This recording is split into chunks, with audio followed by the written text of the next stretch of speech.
Hey, good morning, everybody, and welcome back to week 3 of our series, In Charge, where we're talking about different examples of authority figures and how to deal with them in our lives. So we've talked about good examples of authority, and we've talked about bad examples of authority. And basically, when we're talking about authority, we're just saying it's someone who has the power or right to be in charge of someone or something.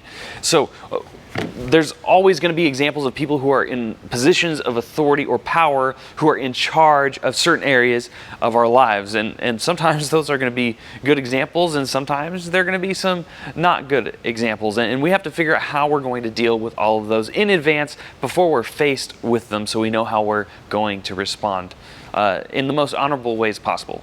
And whether we like it or not, there's always people who are going to be in charge of an area of our lives, whether it's the government and the president and different stuff like that, or it's our boss when we go to work someday, or it's right now when you're in school and you got teachers and coaches and parents who are all telling you the things that you need to do. And then honestly, it can feel like you don't really have a whole lot of power, a whole lot of authority in your own life, a lot of things that you yourself are in charge of. It can feel like everybody else is kind of telling you what to do, and that can be tough. I remember when I was in middle school, I went to a private Christian school where there was, in fact, a dress code. And I did not always sport this sleek-looking haircut. I actually used to have long, shaggy Justin Bieber hair from the 2000s, because that was a thing back then. And unfortunately, at my private Christian school, there were different regulations on what you could wear and dress. There was a dress code and how you could do your hair and how long it could be. And so I wasn't allowed to have it past a certain length. And if you've been around here for a number of years, you might have heard me talk about this before. I was quite bitter about it, and I wished that I had the power, the authority to change that rule in my school. I wish that I could have just done what I wanted with my hair and not have to cut it according to the stringent stipulations that the principal made me abide by.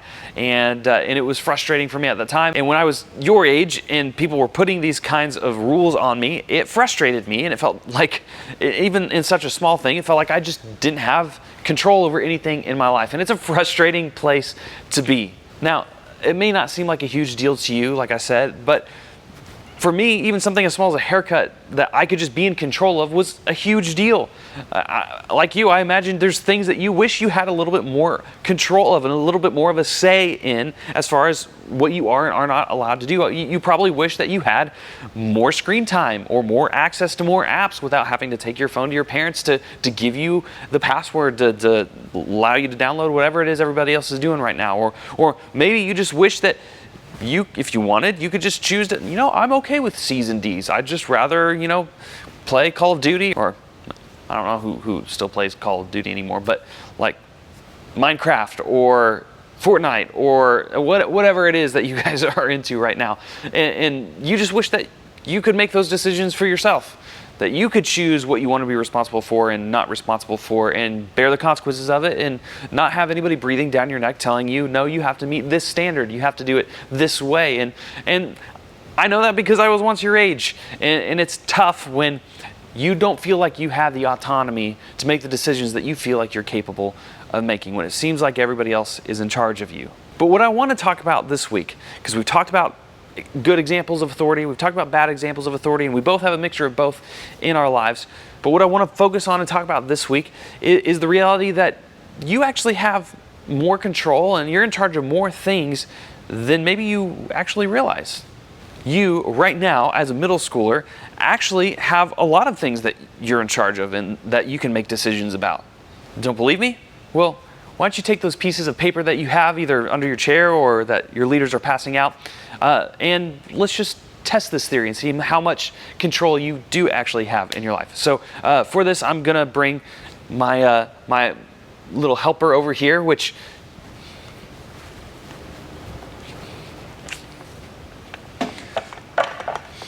everybody say hello to my good old friend Penelope. See, Penelope is on the stage right now where you guys are at, and not with me, because I'm filming this at a different time, obviously, because you know how it works. So what I want you to do is take those papers and crumble them up one at a time, not one ginormous ball, because it'll be less fun in a minute, I promise. Just trust me. So you'll take those pieces of paper, and if I say something that's true, I'm giving you permission for the first time and probably only time ever. I'm giving you permission to throw trash. Okay, so you're going to take these wads of paper, and what I say is true, if you have the control or the power over these things, then you could take one of those pieces of paper and throw it at Penelope's here, or up there on the stage where you're currently at. Now, if you've ever chosen what clothes that you get to wear at school, go ahead and chuck a piece of paper there. Now, here's a big one. What about what you choose to say? The words that actually come out of your mouth. Do you get to control those things? Or is there somebody who is like puppeteering you and making you say whatever it is that you say? If you have control over that, go ahead and chuck another piece of paper here at Penelope's. All right. What about who gets to comment on your Instagram post? Or what comments you get to make on somebody else's posts, rather? If you get to control what you say online, then go ahead and throw another piece of paper. Or if you have ever had to babysit somebody else, or if you've been in charge of some younger siblings or something, you've been put in power over little people in your life, then go right on ahead and throw another piece of paper. Now, how about this? If you get to choose how much effort or time you put into homework assignments or chores or whatever, then go ahead and throw another piece of paper. It's okay, I'll wait. Or how about this, last one? If you get to choose what you do with your free time, maybe you don't get to do anything you want to do, but you can choose between a plethora of options, then go ahead and throw another piece of paper. All right. Excellent job. I think we've established here that you actually do have control of a lot of things. You're in charge of a lot of parts of your life. It's just not always the parts that you want to have control over or think about consciously, that you do actually have control over a lot of things. This is kind of creepy, so I'll just leave her up on stage for you. All right, so now that the stage is covered in paper, I'm going to ask you to not forget when this video is over to go ahead and go back up there and pick up all that paper so that it's either cleaned up for next hour or just cleaned up for when church is over, because messes are bad. So I'll let you throw them. Just in group leaders, help me out here. As soon as we're done here, just make sure you don't leave it like that. But you get the point. Chances are you've got authority over all kinds of other things as well. But these were just a few examples to kind of get my point across. The reality is that there's lots of things that we can control and things that we are in charge of that we often don't think about or even register in our heads as something that's like, oh, this is a good thing, that this is what I can control. And the reality is the older you get, the more control you will have to be in charge of other things in your life. I know that as 5th graders, 6th graders, 7th graders, 8th graders, there's a lot of people in your life that do control a lot of aspects of what you're allowed to do or not allowed to do. But the older you get, even as you get into high school, you'll get to choose what kind of classes you want to take, if you want to take any AP classes for college credit, and what kind of work you want to do, if you want to get a side job and make some money for yourself, what sports you will or will not play. You're going to have a lot more options, a lot more things that you're going to be able to make decisions about the older you get. The older you get, the more responsibility that comes with that. And so what we want to talk about today, and what I want you guys to walk away learning, is in knowing that the sooner you learn how to control the things that you do have control of well, then the easier it will be the older you get to be in control of even more things and have greater responsibility. In other words, those who can be trusted with little can be trusted with a lot. And right now, you're getting the opportunity to figure out how you can be trusted with little. How you can take the things that you do have authority over and the things that you are in charge of and be good stewards of those things. Because if you can't even learn now with the limited things and limited authority that you do have, how to manage that well, then how are you going to be able to deal with it when you get more of it later? And we don't want that for you. And we want you to be able to enjoy your life later. We want you to be able to live in the goodness that God has for you. And so in order to get there, let's talk now about what it might look like for you to be able to manage the authority that you do have now well. Because, and this is really important, you do have authority over yourself right now. You do have control over how you handle yourself, over the things that you say to those around you. If you are in charge of your siblings a lot of the time, like I was when I was your age, you have the control and the power to be able to make their life less miserable or more miserable based on how you want to treat them. You can be an abuse of power, or you can treat people well who are either below you or who are above you in the authority chain of life. And we want to make sure that when we are in charge, we use our authority in good and healthy ways. And I think we can all think about bad examples of authority in our lives, and none of us want to be a leader like that. We want to be good examples of authority for those who are in our lives and for the lives that we lead. We want to be people that people can look to and think, wow, I trust them. I want them in charge of things like that. I want them to be in charge of the really important things, because you've proven that you can handle it. You can prove that you can love others well who are above and below you on the authority chain. But the question is, and this is what we're going to be answering today, how do we do that? How do we do that well? How do we be in charge well? So today, again, we're going to look to the greatest example of authority, which Sam talked about briefly in the very first week of this series.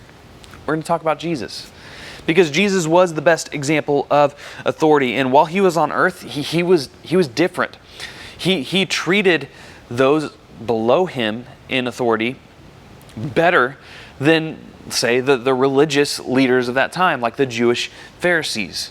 See, they use their authority and their power in order to control other people and to elevate themselves. And Jesus didn't do that. I mean, Jesus made it clear that he was the one who had true authority, and he proved that by the miracles and the signs he performed. But he didn't abuse that. He didn't use that as his ticket to treat people however he wanted or to get all the things he wanted. He used that in a very different and radical way for that time. And still, in fact, today, we aspire to be like that because of how different the way he used his authority really was. See, because these Jewish Pharisees were upset that Jesus was drawing these crowds and making these authority claims, and they were afraid that they were going to be even losing more of their power and their control over people because of Jesus. And so because of this, they wanted to get their power back, and they didn't want it to go to Jesus. And so they tried to constantly trip Jesus up and ask him questions that would make him look bad in front of people. And so this is what happens one of those times. And this is recorded in Matthew's Gospel in chapter 22. And it says, one of them, an expert in the religious law, tried to trap him with this question: "Teacher, which is the most important commandment in the law of Moses?" And Jesus replied, "You must love the Lord your God with all your heart, all your soul, and all your mind. This is the first and greatest commandment. A second is equally important. Love your neighbor as yourself. The entire law and all the demands of the prophets are based on these two commands." So Jesus' answer not only shows what's important to him, but it also shows what kind of authority that he is. Right? It shows us what kind of authority we can be as well. While Jesus was on earth, he led with love. And while we are put in charge of different things on this earth, we can also lead with love. He led people by loving them. When they were hurting, he helped them. When they were sick, he helped them. When they were left out, he included them. When they messed up, he forgave them. These are all things that we can do and implement into our lives with the things that we are in control of. Jesus did all that because he knew that love was the most important thing. And if we're honest, we know that that's true too. We know that love is more important than any of the power we can accumulate over other people. And we only get one life to live. And if we're known and we're remembered for using our power at the expense of other people, we're not going to be looked well upon in history, right? We're not going to make a good difference in the world. We're not going to make a good difference in our families by trying to lord our control and power over them. We're not going to make a big difference in our friendships, in our relationships. We're not going to make a big difference in the things that we accomplish if we're not known for our love in the way that we lead those around us. I mean, you may not even think of yourself as someone with much influence or as a person who can lead at all. You may not even think of yourself as a leader. But all of us are influencers. And we have things that God has given us and things that we are going to be in charge of in this life that we can choose to be leaders in. And ultimately, we can lead with love in the decisions that we make and in the way that we interact with those around us. If we want to make sure that we're using the authority we have over ourselves and others in the best possible way, we have to make sure that we start from a position, from a posture of love, of compassion. That we do actually put others before ourselves. That we think about others in the decisions that we make. We can lead with love when we use our authority to make decisions that are good for us and for others. We can lead with love when we use kind and encouraging words to those who are around us, to those who are hurting, or to those who just need a little boost. We can lead with love when we speak up for what's right and fair. We can lead with love when we include those who aren't always included. These are all ways that we can use the authority and the power that God has given us in order to lead others in the way that we treat them. We have to lead with love and make that the highest priority. That is loud rain. I don't know if it's picking up as loud on here, but it is like pouring now all of a sudden. It makes me feel like I kind of have to shout. But here's the good news. Jesus doesn't just leave us to do this on our own. He actually gives us everything that we need to live this out well, to do a good job of this. And I know this because Paul wrote about it in one of his letters to his friend Timothy. And Timothy was kind of like a mentoree of Paul. Timothy looked up to Paul as a mentor. And so sometimes Paul calls Timothy his spiritual son in the faith. And this is what he says. He's talking to Timothy. He says, God has not given us a spirit of fear and timidity, but of power, love, and self-discipline. See, God created us with all the things that we need in order to be in charge well. Not to lead out of fear or to be timid about the way we live our lives, but to live with a boldness and a power that comes through our love and from self-discipline, which basically just means self-control. That we can control the things in our lives, the way that we react, rather, to the things in our lives. I know we can't always control all the things in our lives, and that's, as we talked about many times in the series, just a lifelong reality. But we can control our response to those things, and we can control ourselves and our attitudes. Ultimately, we can choose to lead with love. So what does this actually look like? First, what we can do is we can learn more about who God is and what God's heart is like. If we want to learn from the best, we have to know the best. So spend time in prayer. Spend time in His Word, because God reveals a lot about Himself and about His character in the Bible. So spend time in the Bible, in His Word, learning about Him. You can see all kinds of examples in the Old Testament where people got it wrong, even in the New Testament. But you can see all the examples where people made mistakes, and you can learn from those so you don't have to make them yourself. You can find all the examples of people who led well and mimic those things. And ultimately, you can find the heart of God in the pages of Scripture and learn from Him. You can allow His Spirit, and that's the cool thing. If we've given our lives to Him, His Spirit lives inside of us. And so that kind of goes to part 2 of this. We can lead ourselves with love. So if the first thing we could do is learn more about who God is and what His heart is like, the second thing is leading ourselves with love.